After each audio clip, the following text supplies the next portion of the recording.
But regardless, I'm gonna continue the battle here, and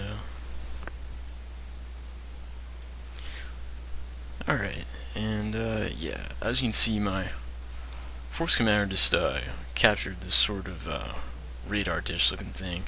What those are capturable teleport beacons, and what those allow you to do is basically if you lose a member of your squad, not the commander himself, but if you're like let's say Tarkus lost one of his riflemen, if you move the commander there with what's left of his squad near that teleport relay, he can reinforce. So that's what those are for.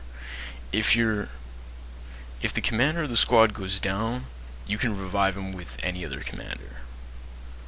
So even if you lose your main guy, it's still not that big a deal. You'll be able to get him back into action. The only way you can actually lose, unless it's something to do with the objectives, is if all four of your commanders go down. Now, that's not to say that that's impossible, because some of the harder boss fights in the game, that very well can happen, especially when a lot of them start using their area of effect attacks, such as grenades, explosives. I mean, they'll do all sorts of horrible things to kill you.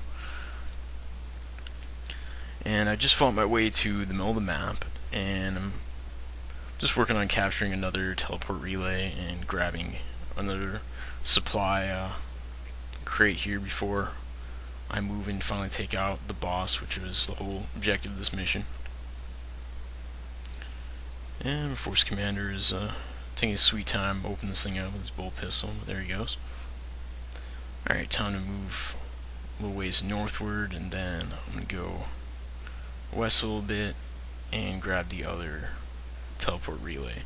Now, I'm not going to go for the other main building. If you can see on the mini-map in the lower left, if you see the other icon.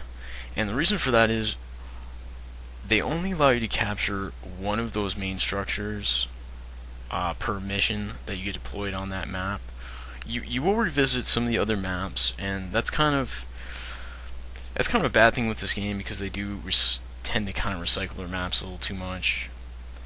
But again, as I said with the review, it's not too big a deal. It doesn't take away from the fun factor of the game that much, because when you do revisit the map, you will be fighting newer enemies. There'll even be a different objective. And I got that point back, and done push these guys back once again with my overwhelming amount of firepower that my guys are throwing out.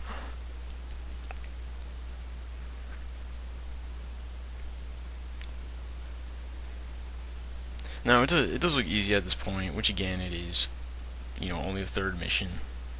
My commander happened to get suppressed by a heavy machine gun in that building, but he spit the dust with one of Tarkus' grenades. I'm gonna move in the rest of my guys and finish these guys off, and then wrap up this mission. Oh, there's some storm boys, orcs with jetpacks.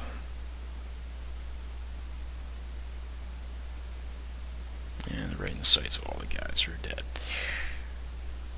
Alright, moving in now. Yeah, the boss's location is that big golden circle, if you haven't already figured that out.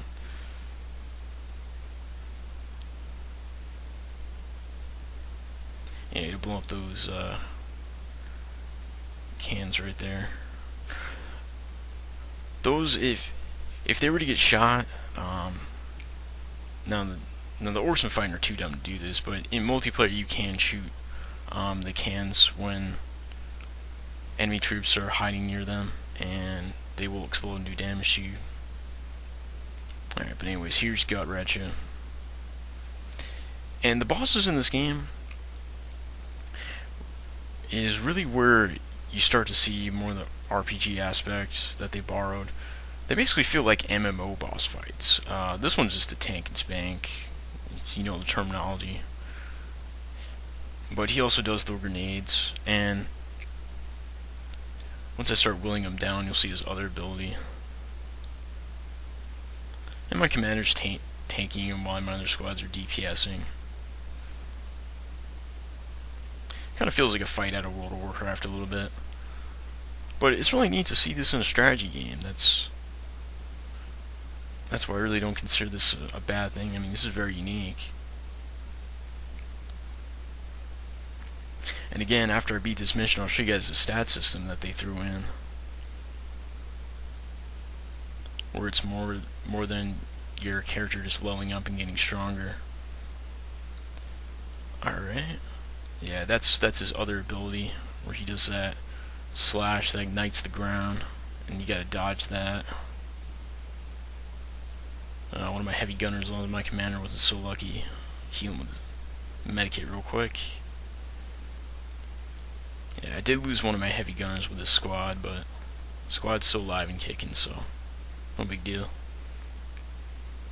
Gonna toss a demolition pack in there. Which does a pretty good amount of damage. Gotta keep my guys moving, otherwise they're gonna bite the dust. Which is where you can see, as I said earlier, this is where all four of your commanders very well could get in-capped. Move these guys over, kicking out of his focus fire. Alright, he's toast. After also getting hit with a grenade. Yeah, I picked up a green shotgun there, which again, they borrowed from RPGs, the color-coded item scheme. White is just regular, green has some extra mods on it, blue's better than that, etc, etc. Alright, now they tally up the score for the mission where I get extra experience. And that same amount of experience will go to all my characters. They've all leveled up, and shows you the weapons you acquired. Now, yeah, that's the battleship, the orbiting battleship that you deploy from. And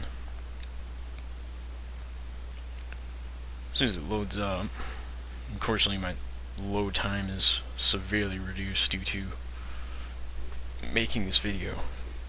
The game will actually load much faster.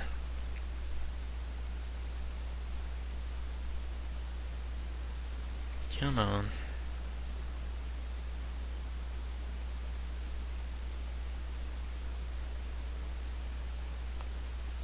Finally, there we go. Alright.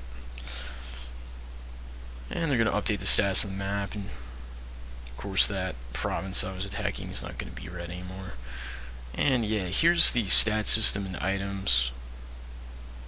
They'll automatically store any item you get off the battlefield, even though it looks like there is only a certain number of available slots. That's actually contrary to the fact. You can hold infinite items, but what you can do is you can't really sell the items. There's no like shop in this game, but if you see the trash icon at the bottom, and if you're reading that, any unwanted item you can drag and drop and basically trade in for EXP. I'm gonna re-equip my guys and also give them some stat points. And you see I gave Tarkus some grenades, some better grenades, and then I gave what Tarkus was equipped to Cyrus, so now I'll have 2 grenadiers. And yeah, as I just moused over right there, as you increase their stats, you of course increase their base damage, HP, regeneration, things of that nature. But when you get to a certain point, you unlock abilities. And with Tarkus right there, I unlocked his bolter specialization, which will allow him to fire more often. And the rest of my characters haven't unlocked any abilities. But anyways, that's it, and hope you guys enjoyed it.